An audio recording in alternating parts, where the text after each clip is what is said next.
Alright there guys, Sowerz here again with another commentary, and I thought I'd do this commentary because I was going to upload this gameplay originally just by itself, but I ended up screwing up the audio, and so there's no audio on the gameplay basically. So I thought I'd do a commentary over the top and talk about a few discussions that I wanted to actually talk about eventually anyway in further videos.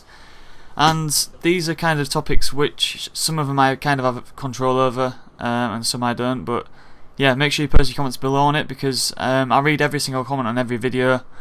So you know, if you guys have strong opinions on what I'm about to talk about, mainly to do with the game types, which I'm going to be talking about later on, then make sure you post below, because like I said, I read every single comment on the videos. So yeah, the first thing I wanted to talk about, however, is something that really it's new onto Call of Duty titles. It's kind of the big thing that Treyarch were kind of bursting about really, and that is League play. And the gameplay you're watching right now is from League play. It's against a few Spanish players. These are Decerto players, so that's why I wanted to upload it. 3 of them are Decerto players. One of them rage quits eventually because they're given that much of a hammering. But yeah, League play has kind of been the main thing they've been trying to push with the game, trying to make it look like an esports title. And no doubt about it, you know, it's definitely made the game more fun. It's kind of given people something to do online, especially me personally. I'm really enjoying playing it online.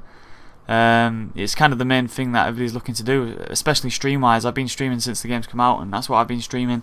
Most of the American pros have been streaming it too.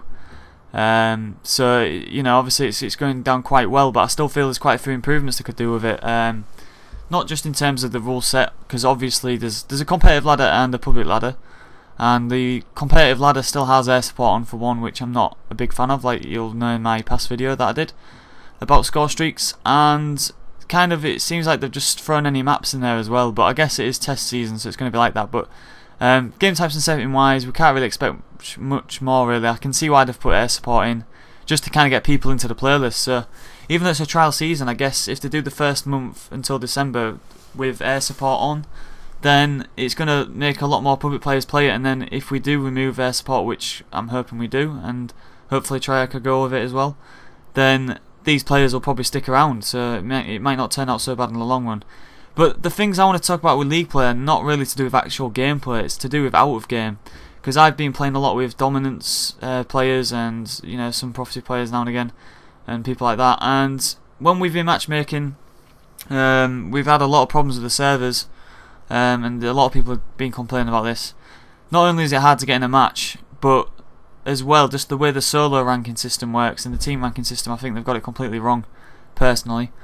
Just the way that you have a solo rank, and the only way your solo rank is affected is when you go in teams of 3 or below. And then when you have a team rank, it's not actually a team rank, it's just 4 people have a joint rank. So when you have a different combination of 4 players, you have a different rank, and I'm assuming most of you know that by now.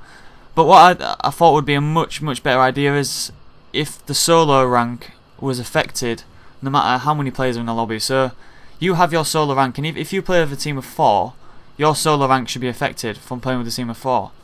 But for the team ranks, you should be able to make, like, you should have a ladder where you make your team and you put your team up there, kind of like GB really, and you make your roster of 4, and that roster of 4 makes a team.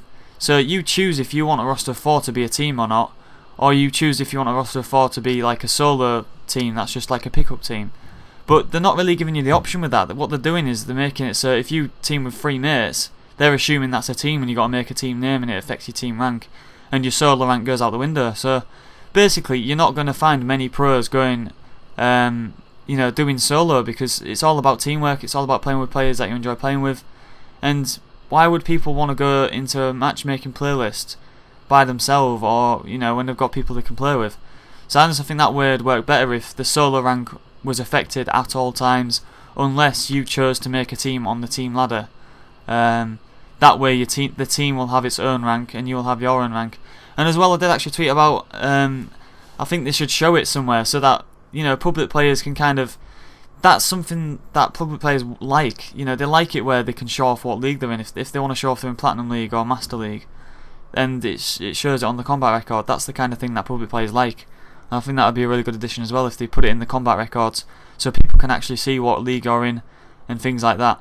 But yeah, I've kind of gone on about that for a bit longer than what I wanted, so I'm going to move on to the next thing. And this is the thing I wanted you guys to comment on. It's to do with the game types for competitive gaming. In the Global Rules Council, we've been talking about this quite a bit, and One of the game types that's really surprised me is the one that you're watching right now, Hardpoint. It's really good. I think the way that the hill, it's really structured, so the hills come up in the same spots every time, so it's like a cycle, and it's really well done actually. Like the way that you just stand in the hill and you get points rather than having to capture the point like Headquarters is a good addition as well. But the fact that the hills move in structured format, so that you know where the next hill's coming up. If you look at the countdown timer below the radar now, it's on like 10 seconds. So that's showing you how long you've got left in that hill, and people will learn obviously where the next hill's going to come up. So the next hill will come up in a bit, and that's the kind of thing that you need in competitive gaming, something where it's structured and it's not random.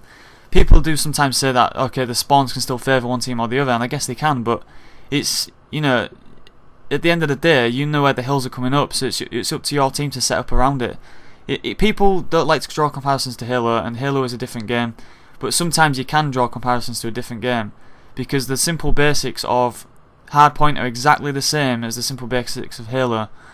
The fact is that basically everything is the same almost, except for obviously the fact that people take more bullets and things, but the actual game type. So you stand in the hill, you get a point a second.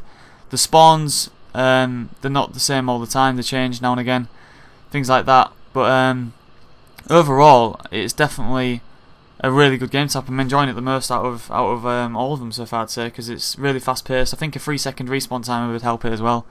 But yeah, I'm really enjoying that. I'm coming towards the end of the video now, so I'll just go into the other ones. Demolition's one that we're talking about as well. I wasn't a massive fan of it, but it seems to be working well in this game supposedly, and I haven't tested it myself, but that's what some people are saying. Domination, it seems like it's kind of dropping out a bit. A lot of people don't seem to like it from what I've heard. It seems that it's turned a bit campy, people are saying, and it's not like it used to be because there's so many corners, so many tight corridors. S&D and Capture the Flag are definitely going to be in the rules, absolutely no doubt about it. Two solid game types that require a different set of skills compared to the other game types. I'd say CTF is the most well-rounded game type, and S&D is obviously S&D, it's been there since the start.